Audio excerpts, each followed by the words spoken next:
Tuloy ang investigasyon ng Land Transportation Office sa karambola ng sasakyan matapos araruhin ng isang truck sa Katipunan flyover noong December 5. Pero kinuwestiyon ng LTO ang kumpanyang may-ari ng truck matapos tumanggi itong magpa-inspeksyon sa iba pang mga sasakyan nito.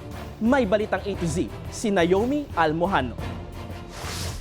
Walang laman ang truck. Yan ang pagpapaliwanag ng kampo ng Hermano Oil Manufacturing and Sugar Corporation, ang kumpanyang may-ari ng truck na umararo ng mga sasakyan sa Katipunan flyover noong December 5. Sa gitna ito ng isinasagawang investigasyon ng Land Transportation Office ngayong ikalawang pagdinig matapos ang aksidente.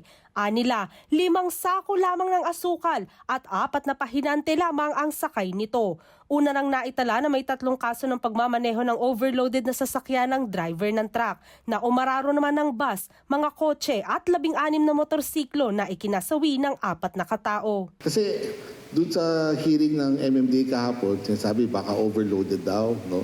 So gusto natin masigurado na hindi siya overloaded. Idiniin ng kumpanya na defective brakes ang sanhi ng aksidente, pero kwinestyon ng LTO ang sinasabing pre-trip inspections ng kanilang truck. Kasi sabi dito, as a policy, di ba? The trucks of respondent Hermano are checked multiple times for the road before leaving the compound. Sinasabi ng mekaniko, sinasabi nyo ngayon, faulty brake. O paano nakatakas yun? Sir, sa totoo lang, hindi natin alam kung paano, sir.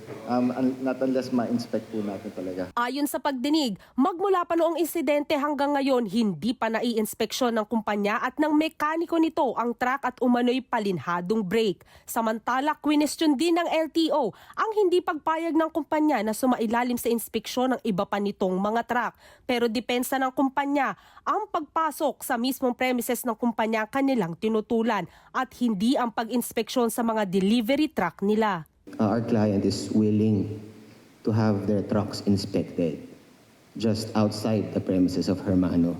Mag-i-schedule ang LTO ng inspeksyon para sa lahat ng natitirang truck ng kumpanya at sa Lunes naman tututukan ang truck na sangkot sa aksidente para alamin ang totoong dahilan ng trahedya at masiguro ang kaligtasan ng publiko. Para sa Balitang A to Z, Naomi Almojano.